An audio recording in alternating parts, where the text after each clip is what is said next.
నమస్తే, welcome to ABN Andhra Jyothi. CM Revanth Reddy గారితో సినీ ప్రముఖుల భేటీ విషయమై మనతో మాట్లాడడానికి ప్రొడ్యూసర్ కేతిరెడ్డి జగదీశ్వర్ రెడ్డి గారు ఉన్నారు. ఆయనతో మాట్లాడేద్దాం. నమస్తే సార్. నమస్తే అమ్మా. సార్, సినీ ప్రముఖుల భేటీ సీఎం గారితో అనేది ఇప్పుడు ప్రజెంట్ హాట్ టాపిక్గా నడుస్తుంది. అసలు ఆ భేటీ దేని గురించి అయ్యింది, దాని గురించి మీ ఒపీనియన్ ఏంటి? చూడమ్మా, పుష్ప 2 రిలీజ్ అప్పుడు జరిగిన సంఘర్షణ వల్ల ఇది ఒక 20 రోజుల నుంచి నడుస్తూ ఉందన్నమాట. రోజు ఈ బన్నీ అల్లు అర్జున్ యొక్క వ్యవహారం, అతన్ని అరెస్ట్ చేయడం, అదేవిధంగా అతని పాత్ర, ఇదన్నీ నడుస్తూ ఉంది. అక్కడ హాస్పిటల్లో కుర్రోడు ఉన్నాడు, ఒక లేడీ చనిపోయింది. దానిపైన చట్టపైన చర్యలు తీసుకుంటామని ముఖ్యమంత్రి గారు చెప్పారు. ముఖ్యమంత్రి గారు చెప్పడం జరిగింది. ముఖ్యమంత్రి గారు అదేవిధంగా అసెంబ్లీలో కూడా ఇంకా రేట్లు ఇచ్చేది లేదు, వీళ్ళకి ఎక్స్ట్రా రేట్లు కానీ ఇతరత్ర ఏమీ ఇవ్వడు అని ఇచ్చేది లేదు, వీళ్ళ సినిమా వాళ్ళకి ఇంకా ఎక్స్ట్రా రేట్లు ఇచ్చేది లేదు, అదేవిధంగా ఎక్స్ట్రా షోలకి పర్మిషన్ ఇచ్చేది లేదని చెప్పి నిండు సభలో ఎవరికైతే శాసనసభ్యులకి అసెంబ్లీ అనేది ఒక దేవాలయం లాంటిది కాబట్టి ఆ దేవాలయంలో ఒక ప్రమాణం లాగా చేసి చెప్పాడు.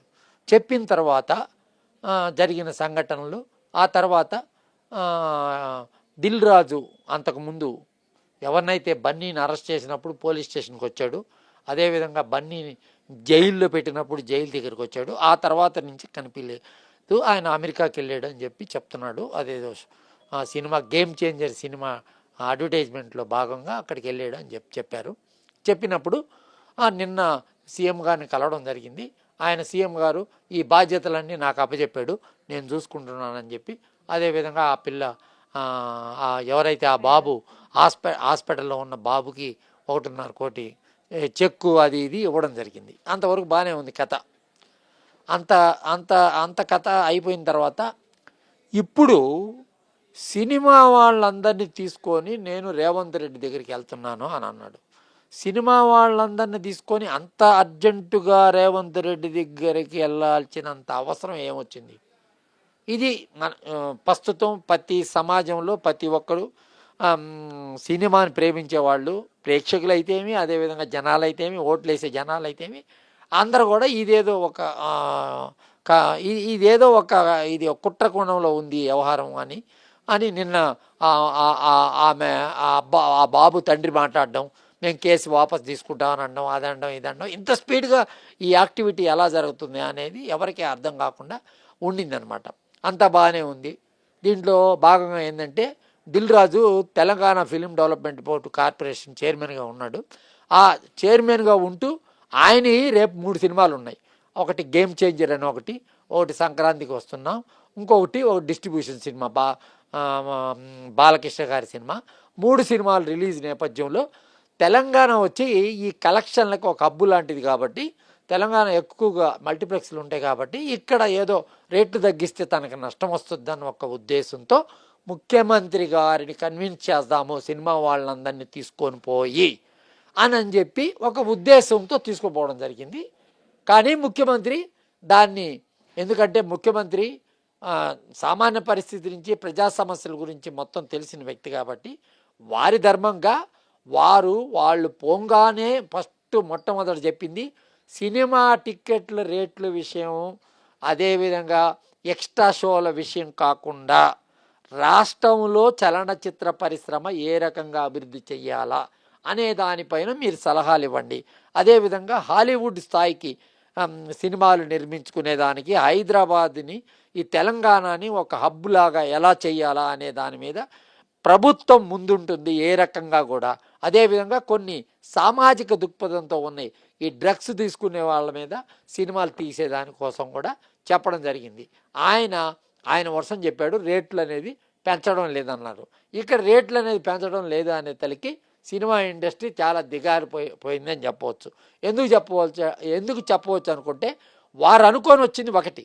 ఇక్కడ ఏంటంటే ఈరోజు అందరూ కూడా ఎవరైతే చలనచిత్ర పరిశ్రమలో మేమే మహారాజుల్లాగా, మేమే ఇదిలాగా బిహేవ్ అవుతున్న అందరూ వాళ్ళే వచ్చారే కానీ వాళ్ళనే తీసుకొని దిల్ రాజు ఆయన ఏదో ఎఫ్డీసీ చైర్మన్ అంటే ఈ దేశానికి ఒక అధ్యక్షుడు అయిపోయినట్టు, ఆ పరిస్థితుల్లో ఉన్నట్టు వేరే వాళ్ళు ఎవరు కూడా ఆయన ఎక్కడి నుంచి వచ్చాడు అన్న పరిస్థితిని మర్చిపోయి అవన్నీ మర్చిపోయి మేము ఎప్పుడు కూడా చిన్న నిర్మాతల తరపు నుంచి ఎప్పుడు కూడా పోరాటం చేస్తుంటాము. మేము చిన్న నిర్మాతనము.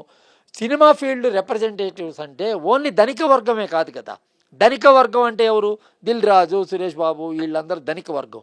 వాళ్ళే థియేటర్ లీజులు ఉంటాయి, వాళ్ళకే డిస్ట్రిబ్యూషన్ ఉంటాయి, వాళ్ళకే అన్నీ ఉంటాయి. ఉన్న వాళ్ళందరినీ తీసుకోబోయి ఇక్కడ ఉన్న సమస్యలు ఎక్కువగా ఫేస్ చేసేవాళ్ళు ఎవరంటే చిన్న నిర్మాతలు. మేము పెట్టుబడి పెడతాం సినిమాలకి. అదేవిధంగా గతంలో ప్రభుత్వాలన్నీ కూడా డబ్బులు ఇంతకుముందు ఈ Telangana AP film development corporation చిన్న నిర్మాతలకి లోన్ల రూపంలో ఇచ్చేది. అదేవిధంగా థియేటర్లు కట్టుకుంటుంటే కూడా డబ్బులు ఇచ్చేది. ఈ రకంగా ఇవన్నీ ఉన్నాయన్నమాట చిన్న సినిమాలకి చేయూతనిచ్చేదానికి. రేవంత్ రెడ్డి గారు ఏం చెప్పాడు? తెలంగాణ సంస్కృతి సాంప్రదాయాలని కాపాడే వాళ్ళకి చలనచిత్ర వాటి ద్వారా సినిమాలు తీస్తే మేము చేయూతనిస్తాము అని అన్నాడు. ఇవన్నీ మాట్లాడాలంటే వాళ్ళు మాట్లాడరు. వాళ్ళ తెలంగాణ సంస్కృతి సాంప్రదాయము వాళ్ళకి అవసరం లేదు. బలగం సినిమా అంటారా, ఆ వేణు అనే అతను తీస్తే దాంట్లో ఆయన అన్కంప్లీట్గా తీయలేకపోయిన పరిస్థితుల్లో దాన్ని కంప్లీట్ చేశారు అంతవరకే. కానీ అదేదో తీశారు, అది మామూలుగా చెప్తే ఎవరు తీరు. కాబట్టి నేనేం చెప్తానంటే చిత్ర పరిశ్రమ ఈరోజు వాళ్ళంతా మేము అనుకుంటే ఏదైనా జరుగుతుంది అనుకున్న విధానానికి రేవంత్ రెడ్డి గారు స్వస్తి పలికిచ్చారని చెప్పవచ్చు. ఎలాగ చెప్పవచ్చు అంటే రేవంత్ రెడ్డి గారు వాళ్ళకి ముందు కాళ్ళకి బంధం వేసి మీకు ఏది కావాలన్నా చేస్తాను కానీ ఆ ఒక్కటి అడగబాకండి అని చెప్పారు. మేము కూడా చిన్న నిర్మాతలను ఈ యొక్క నిర్ణయానికి స్వాగతిస్తున్నాం. ఎందుకంటే ఎప్పుడైతే ఈ పెద్దవాళ్ళు పెద్ద పెద్ద కార్లలో వెళ్ళి ఎక్కడ అంటే సినిమా వాళ్ళని చూడంగానే కొంత ఇది ఉంటుంది కాబట్టి గ్లామర్ అనేది పనిచేస్తుంది కాబట్టి హీరోలు కూడా ఉన్నారు వాళ్ళతో. ఆ వాళ్ళని చూసి ఏదో అయిపోతారేమో అనుకున్నాం. కానీ ఇచ్చిన మాట ప్రకారం, అసెంబ్లీలో చెప్పిన మాట ప్రకారం నిలబెట్టి ఈరోజు కాంగ్రెస్కి ఒక జీవం తీసుకొచ్చాడని చెప్పవచ్చు. ఎందుకంటే ఏమాత్రంగా దీంట్లో తప్పుడు నిర్ణయం కానీ జరుగుంటే మాత్రం ప్రజలు దీని గురించి, ప్రేక్షకులైతేమి ఎవరైతేమి ప్రజలు దీని గురించి మాట్లాడుకునేవాళ్ళు. వన్స్ అగైన్ రేవంత్ రెడ్డి గారికి మొట్టమొదటి నుంచి ఇది అసెంబ్లీలో మాట్లాడినప్పటి నుంచి మా మద్దతు అనేది పలుకుతున్నాము. మేము కూడా రేవంత్ రెడ్డి గారి అపాయింట్మెంట్ తీసుకొని చిన్న నిర్మాతలు ఎదుర్కొనే సమస్యలన్నింటినీ ఎక్స్ట్రా ఒక షో ఇప్పుడు 4 షోలు వేస్తారు. ఒక చిన్న సినిమా కోసం ఒక షో ఎక్స్ట్రా అయితేమి, ఇక ఇతరత్ర ఇక్కడ తీస్తే సబ్సిడీలు ఇచ్చే స్కీమ్స్ అయితేమి ఇతరత్ర వాటిలన్నింటినీ ప్రవేశపెడితే ఎప్పుడు కూడా ఒకటే మనం గుర్తుపెట్టుకోవాలా, ఒక్కొక్క పెద్ద సినిమాలు 3 సంవత్సరాలు 4 సంవత్సరాలు తీస్తారు. కానీ అవి ఎన్ని రిలీజ్ అవుతున్నాయి, చిన్న సినిమాలు ఎన్ని రిలీజ్ అవుతున్నాయి? చిన్న సినిమాల శాతమే ఎక్కువగా రిలీజ్ అవుతాయి. ఎక్కువ మందికి పని కల్పించేది చిన్న నిర్మాతే కానీ పెద్ద నిర్మాత కాదు అని చెప్పి 100% చెప్పవచ్చు. వాళ్ళు 3 సంవత్సరాలు తీస్తారు, 3 సంవత్సరాలు రన్నింగ్ ఉంటుందే కానీ నెంబర్ ఆఫ్ డేస్ ఒక 200 డేస్ తీస్తారు. మేము 50 రోజులు ఒక సినిమా లెక్కన తీస్తే 100 సినిమాలకి మేము ఎన్ని తీస్తామో అనేది ఆలోచించుకోవచ్చు. వాళ్ళ వల్ల పరిశ్రమకు వచ్చింది ఏమి లేదు, అటు ఎగ్జిబిటర్లకు కూడా ఏ విధమైన లాభం లేదు.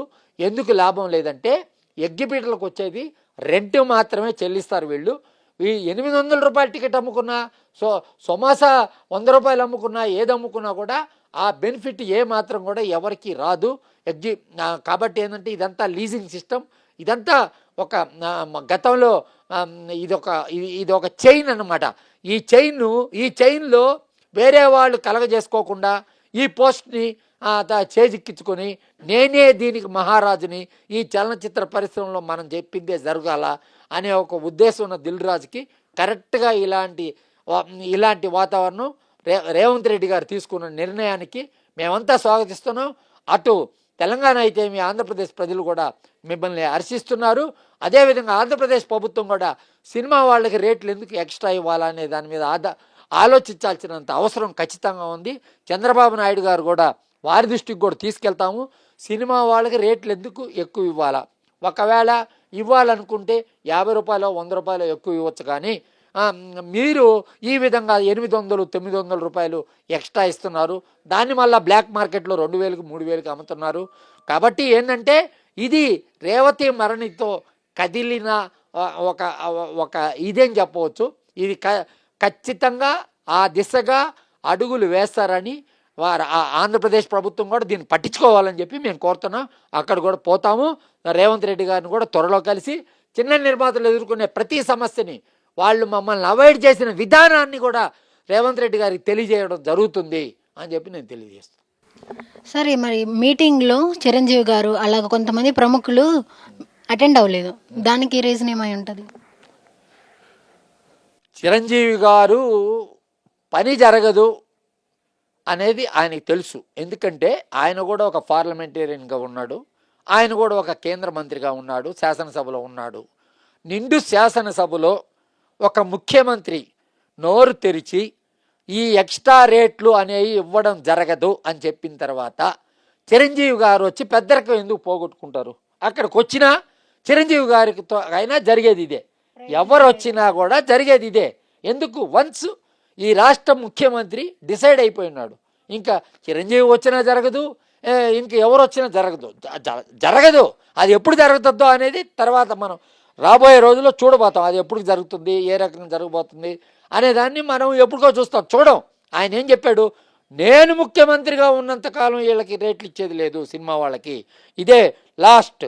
ఎందుకు ఏం జరిగిందని అల్లు అర్జున్ ఇంటికి పోయారు అని చెప్పి అందరూ పరామర్శించేదానికి పోయారు అన్నాడు. ఈరోజు ఛాలెంజ్గా అందరినీ తన దగ్గరికి తెప్పించాడు.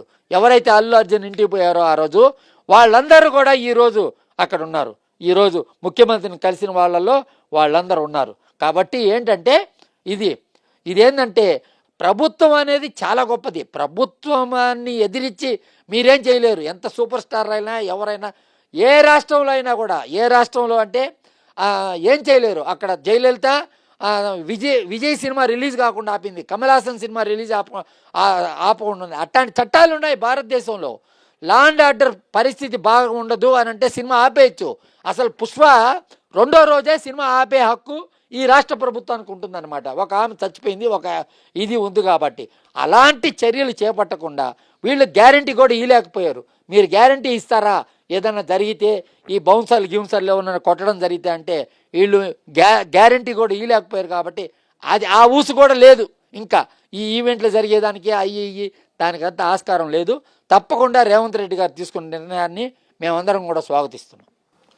అంటే మళ్ళీ ఎలాంటిది ఏమన్నా రిపీట్ అయితే బౌన్సర్లపై యాక్షన్ తీసుకుంటాము అని చెప్పినట్లు వినిపిస్తుంది, దానిపై మీ ఒపీనియన్ ఏంటి?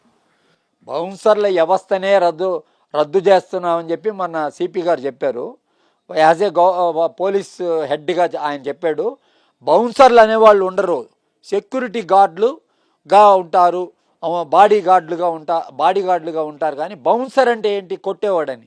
బౌన్సర్లు అనేవాళ్ళు ఉండరు. వీళ్ళు కావాలని చెప్పి పని బట్టలేని జిమ్ముల్లో పనిచేసే వాళ్ళందరినీ తీసుకొచ్చి సినిమా వాళ్ళు బ్లూ కలర్ డ్రెస్సులు వేసి రోజుకు వాళ్ళకి 2000 3000 ఇచ్చి ఎక్కడ పట్టినా ఇదే హడావిడి, ఏముండదు. వీళ్ళు ఊరికనే ఆయన వస్తున్నాడంటే పెద్ద అంటే వాళ్ళకు వాళ్ళు సెల్ఫ్ లీడ్ తీసుకోవడం అనమాట. వాళ్ళకు వాళ్ళు మేము గొప్పవాళ్ళము అని తెలియపరిచేసేస్తే 10 మందిని తోసేయడము, చేయడం ఈ షూటింగ్లో కూడా జరుగుతుంటాయి. ఇదే విధంగా బిహేవ్ చేస్తుంటారు. కాబట్టి ఏంటంటే బౌన్సింగ్ వ్యవస్థ ఇంకా పబ్లిక్ ఈవెంట్లు జరగవు, ఇంకా ఖచ్చితంగా పబ్లిక్ ఈవెంట్లు జరగవు. ఏదైనా ఉంటే ఏదైనా హోటల్స్లో వాటిలో ఇట్లాంటి జరగాల్సిందే. కానీ పబ్లిక్లోకి వచ్చి ఈవెంట్లు ఇది రావడము, సినిమాలు రిలీజ్ అప్పుడు ఎగేసుకొని రావడం. ఇంతకుముందు లైట్లు ఆర్పితే వచ్చేవాళ్ళు హీరో, లైట్లు ఎండ్లో లైట్లు వేస్తారు, క్లైమాక్స్ వస్తుంది అని అన్నప్పుడు లేచిపోయేవాళ్ళు. అదే ఇది కరెక్ట్ విధానం. ఇప్పుడు ఇంకా రారు సినిమాకి. ఈ రకంగా రేవతి అయితేమి, ఆ అబ్బాయి అయితేమి ఇట్లాంటి కుటుంబాలంతా ఇబ్బంది పడాల్సినంత అవసరం లేదు. రేవంత్ రెడ్డి గారి నిర్ణయాన్ని ప్రతి ఒక్కరు కూడా స్వాగతించాల్సినంత అవసరం ఉంది.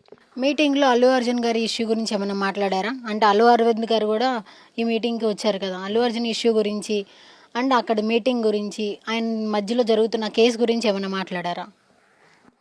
అమ్మా, నేను మీటింగ్కి వెళ్ళలేదు. మేము వచ్చి చిన్న నిర్మాతల తరపున రిప్రజెంటేటివ్స్గా ఒక 20 సంవత్సరాల నుంచి మేము పోరాటం చేస్తున్నాము. మేము సపరేట్గా పోతాం ముఖ్యమంత్రి దగ్గరికి చిన్న నిర్మాతల తరపున. నాకు తెలిసినంతవరకు అల్లు అర్జున్ సబ్జెక్టే అక్కడ రాలేదు. అల్లు అర్జున్ గురించి మాటలు, ఏ విధమైన మాటలు ముఖ్యమంత్రి కానీ ఇతరత్ర వీళ్ళు కానీ పోయిన వాళ్ళు కానీ మాట్లాడలేదు. ఎంతసేపు ఏంటంటే సినిమా ఫీల్డ్ గురించి అరవింద్ 2-3 మాటలు మాట్లాడడం జరిగింది. అదేంటంటే చలనచిత్ర పరిశ్రమని దీన్ని చలనచిత్ర పరిశ్రమని బొంబాయిలో అయితే బాలీవుడ్ ఇండస్ట్రీ కూడా ఇక్కడికే వచ్చి షూటింగ్లు చేసుకునే దానికి ప్రయత్నిస్తారు, ఎందుకంటే అక్కడ ట్రాఫిక్ ఎక్కువ ఉంటుంది కాబట్టి అని చెప్తున్నారు. మామూలుగా వాళ్ళు ఆల్రెడీ రామోజీ ఫిలిం సిటీలో బాంబే వాళ్ళు వచ్చి చేసుకుంటున్నారు. వాళ్ళు ఇక్కడ వీళ్ళు చెప్పేది ఏంటంటే వీళ్ళు హాలీవుడ్ స్థాయిలో ఉన్న వ్యవస్థని ఏర్పాటు చేస్తానని చెప్పి ప్రభుత్వం చెప్తుంది. చేసినప్పుడు అందరూ వస్తారు, హాలీవుడ్ కూడా రావచ్చు కదా ఇక్కడ, ఎందుకంటే క్లైమేట్ కండిషన్ బాగుంటుంది కదా. కాబట్టి ఏంటంటే ఆంధ్రప్రదేశ్కి చలనచిత్ర పరిశ్రమ పోదా అంటే ఇక్కడంతా కూడా ఆల్రెడీ వచ్చి ఈ గవర్నమెంట్ ఇచ్చిన స్థలాలు అవన్నీ తీసుకొని ఇక్కడ ఎంజాయ్ చేశారు. కాబట్టి అదేవిధంగా ఆంధ్రాకి పోయి అక్కడ కూడా స్థలాలు తీసుకునేదానికి సిద్ధంగా ఉన్నారని చెప్పవచ్చు. వీళ్ళందరూ అక్కడ పోయి స్థలాలు అడుగుతారు, ఈ స్థలాలు రేట్లు పెరిగిపోయినాయి కదా, ఇక్కడ ఇట్లే ఉంటాయి, అక్కడికి కూడా పోయేదాన్ని ప్రయత్నిస్తారు. ఈ విధంగా ఉంటుంది. ఆంధ్రప్రదేశ్ ప్రభుత్వం కూడా చూచి అడుగులు వేయాల్సినంత అవసరం అయితే తప్పకుండా ఉంటుంది. మనం ఏదో ఈ సినిమా వాళ్ళకి ఏదో చేసేయాలంటే అది సినిమా వాళ్ళు స్థాపించిన పార్టీ కాబట్టి తెలుగుదేశం పార్టీ, అలా కాకుండా జనాన్ని దృష్టిలో పెట్టుకొని గత ప్రభుత్వాలు చేసిన తప్పులు గుర్తుపెట్టుకోకుండా ప్రజలే మనకు ముఖ్యం. రామారావు గారు చెప్పింది కూడా అదే, ప్రజలే దేవుళ్ళు అని చెప్పాడు కదా. ఆ విషయాన్ని గుర్తుపెట్టుకొని అక్కడ కూడా రేట్లు పెంచే విధానం, ఎంత పెద్దవాళ్ళు ఉన్నప్పటికీ కూడా రేట్లు పెంచకూడదు. అప్పుడే చలనచిత్ర పరిశ్రమలో కాస్ట్ ఆఫ్ ప్రొడక్షన్ తగ్గి సినిమాలు తొందరగా తీసి థియేటర్లన్నీ కూడా కలకల్లాడుతుంటాయి. అందరూ కూడా స్వేచ్ఛగా బతికేదానికోసం ఒక కారణం ఏర్పడుతుందని చెప్పవచ్చు. ఫిల్మ్ ఇండస్ట్రీ వాళ్ళ సెలబ్రిటీస్ అందరికీ కూడా కొన్ని డ్రగ్స్ గురించి అవేర్నెస్ కానీ అండ్ టెంపుల్ టూరిజం ఇలాంటి వాటి అన్నిటి గురించి మీరు పార్టిసిపేట్ చేయాలి అని చెప్పారు. కానీ చెప్పడం అనేది ఆర్డర్లా ఉందా, రిక్వెస్ట్లా అనిపించిందా? అది బాధ్యతలాగా చెప్పాడు అతను, ఆర్డర్ లాగా చెప్పాల. మీ బాధ్యత, సమాజం పట్ల మీకున్న అంకిత భావాన్ని చూపించండి అని చెప్పాడు. అంటే ఏంటంటే డ్రగ్స్ తీసుకుంటే ఏ రకంగా అవుతుంది, సినిమా వాళ్ళకి గ్లామర్ ఉంటుంది కాబట్టి అవేర్నెస్ క్యాంపెయిన్ అంటారు దాన్ని. ఆ అవేర్నెస్ కోసమే వాళ్ళ గురించి చెప్పారే కానీ దేవాలయాలు అంటే ఏముంది, దేవాలయాల గురించి ఎవరైనా చెప్పచ్చు కదా, దానికే ఉంది. దేవాలయాల గురించి చెప్తే దేవుడు ఆశీర్వదిస్తాడు, రేవంత్ రెడ్డి గారు ఆశీర్వదిస్తారు, దేవుడు ఆశీర్వదిస్తాడు. కాబట్టి దేవాలయాల గురించి చెప్పడంలో తప్పు లేదు. ఇవన్నీ జరుగుతాయి, ఇవన్నీ కరెక్ట్గా జరుగుతాయి. కాబట్టి ఏంటంటే ఈరోజు జరిగిన మీటింగ్ వల్ల మేమంతా కూడా చాలా సంతోషంగా ఉన్నామని చెప్పవచ్చు.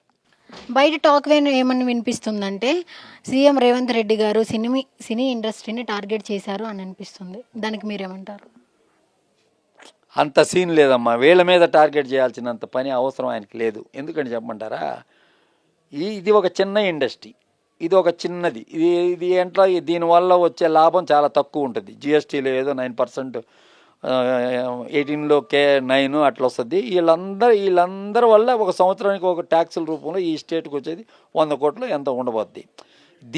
ఇది కాదు, ఐటీ ఇండస్ట్రీ ఇతరత్ర వాటి వల్ల ఎక్కువ లాభం ఉంటుంది కాబట్టి, ఎక్స్పోర్ట్స్ ఇంపోర్ట్స్ ఐటీ వాటి వల్ల ఉంటుంది కాబట్టి వాళ్ళు ఏదైనా ఫీల్ అయ్యాల్సిందే. కానీ సినిమా ఇండస్ట్రీకి ఎందుకు వీళ్ళని తొక్కి పైకి రావాలని అనుకుంటాడు? ఏం లేదు, అంత సినిమా లేదమ్మా. ఈరోజు వాళ్ళనేం పెద్ద పట్టించుకొని సార్ నేను పెద్ద మీ అభిమానిని, మా గతంలో ముఖ్యమంత్రులు కొంతమంది చెప్పున్నారు, ఎన్టీ రామారావు గారు, ఏఎన్ఆర్ గారు కలిసిన రోజుల్లో ముఖ్యమంత్రులు మీ అభిమానులని చెప్పున్నారండి. ఈరోజు చెప్పలేదు కదా అతను. ఆయన అభిమాని నటుడు కృష్ణ అని చెప్పేసాడు ఎప్పుడో. కృష్ణ గారు లేరు కాబట్టి ఇంకా అయిపోయింది, అది అయిపోయింది. అతను నటుడు కంటే ఇప్పుడు ఆయన తీసుకున్న నిర్ణయం కరెక్టు, ఇది ముందుకెళ్తే బాగుంటుందని మా ఉద్దేశం. ఆయన తీసుకున్న డెసిషన్ మీద మీరు చాలా హ్యాపీగా ఉన్నారు. కానీ ఇండస్ట్రీలో పర్సనే కదా మీరు కూడా. మరి బెనిఫిట్ షోలు అండ్ ఇతర అన్నీ కూడా క్యాన్సిల్ చేయడం వల్ల, రేట్లు అన్నీ క్యాన్సిల్ చేయడం వల్ల మీరు యాజ్ ఇండస్ట్రీ పర్సన్గా మీకు లాస్ అవ్వదా? మేము ఈ విత్ ఇన్ ద బడ్జెట్ సినిమాలే తీస్తామండి. మేము తీసే సినిమాలకి మాకు సరి సమానంగా నష్టాలు ఎక్కువ వచ్చే సినిమాలు, 100 కోట్ల సినిమాలు, 1000 కోట్ల సినిమాలు అలా తీయమండి. మేము తీయం కాబట్టి మాకేం ప్రాబ్లం లేదు. మాకు కథ బాగుంటే సక్సెస్ అయిపోద్ది సినిమా. కథ బాగుంటే కోటితో తీసిన సినిమా కూడా సక్సెస్ అయిపోద్ది. అది 10 కోట్లు రావచ్చు, 20 కోట్లు రావచ్చు. మాకేం ప్యాన్ ఇండియా సినిమాలు తీయాలా, ఊరంతా సినిమాలు ఆడుతున్నాయని చెప్తున్నారు కదా మీరే. అప్పుడు ఎందుకు ఇక్కడ రేట్లు పెంచుకోవడం? మీరు ఊరంతా మా సినిమాలు ఆడుతున్నాయి, మేము పెద్ద ప్యాన్ ఇండియా స్టార్లు అని చెప్పేటప్పుడు మీరెందుకు ఇక్కడ రేట్ల గురించి హడావిడిగా సీఎంను కలవడం, సీఎంను కలిసేదానికి ఏ కాజుకు కలిచారో చెప్పండి మీరు. రేట్లు పెంచుకునేదానికి తప్పితే ఇంకా మిగతా ఏ కాజు ఏ వ్యవహారం గురించి కలవాల్సి వచ్చింది? అందుకే కలిచారు. పండక్కి సినిమాలు రిలీజ్ ఉన్నాయి కాబట్టి కలిచారు. వాళ్ళ ఎజెండా అది. ఆ ఎజెండా సక్సెస్ కాలేదు అంతే. ఇంకేముంటుంది? మిగతా ఎవరి సినిమాలు లేవు. ఉన్న సినిమాలు రిలీజ్ సినిమాలు ఉండేది నాగవంశీ అనే అతనిది ఒక సినిమా, అదేవిధంగా దిల్ రాజు 2 సినిమాలు. ఏమో అయిపోయింది. ఈరోజు చెప్పేశాడు, ఇంకా లేదు, ఇంకా బిజీగా ఉంటాడు కదా, ఇప్పుడు వెళ్ళిపోయాడు కాబట్టి ఇంకా దాని గురించి మర్చిపోయింది. ఇక్కడ రేట్లు పెంచేది ఆ వ్యవహారం అంతా లేదనమాట. వాళ్ళు సేమ్ డెసిషన్ మరి ముందే తీసుకోవచ్చు కదా, ఇప్పుడేదో తీసుకున్నారు? ముందు నుంచి కూడా మిడిల్ క్లాస్ వాళ్ళ గురించి ఆలోచించి రేట్లు పెంచకుండా బెనిఫిట్ షోలు అనేవి పక్కన పెడితే ఈ ఇన్సిడెంట్ వల్ల అయ్యింది కాబట్టి ఓకే. సినిమా రేటింగ్ అంటే టికెట్స్ రేట్లు అనేవి ముందే ఆపేయాలి కదా, ఇప్పుడు ఎందుకు ఆపాల్సి వచ్చింది? ఆ డెసిషన్ తీసుకుంటే ముందే తీసుకోవాలి కదా. సినిమా పరిశ్రమను ప్రోత్సహించే ఉద్దేశంతో ఇదొక ఇన్స్టిట్యూషన్. అది ఎట్లా జరిగిపోతుందంటే, మనం ఒక లెటర్ ఇస్తాం, అయ్యా మేము అనుకోకుండా మేము తెలుగు సినిమా తీసాము, ఖర్చులు ఎక్కువైపోయినాయి, మాకు కొంచెం రేట్లు ఎన్హాన్సింగ్ కోసం, అదేవిధంగా షోల కోసం పర్మిషన్ ఇవ్వమని చెప్పి గవర్నమెంట్, అది రొటీన్ ప్రాసెస్లో జరిగిపోతూ ఉంటాయి. కాకపోతే ఇది అబ్నార్మల్గా పెంచారు. ఆ దేవరా సినిమాకి అంత లేదు రేట్లు పెంచిన వ్యవహారం. దానికి 450 అంత బెనిఫిట్ షోకి ఇచ్చారు. తర్వాత షోలకు కూడా ఇవ్వలేదు. మల్టీప్లెక్స్లు సింగిల్ స్క్రీన్స్ వాటిల్లో డిఫరెన్స్ చాలా తక్కువే ఉంది దేవరా సినిమాకి.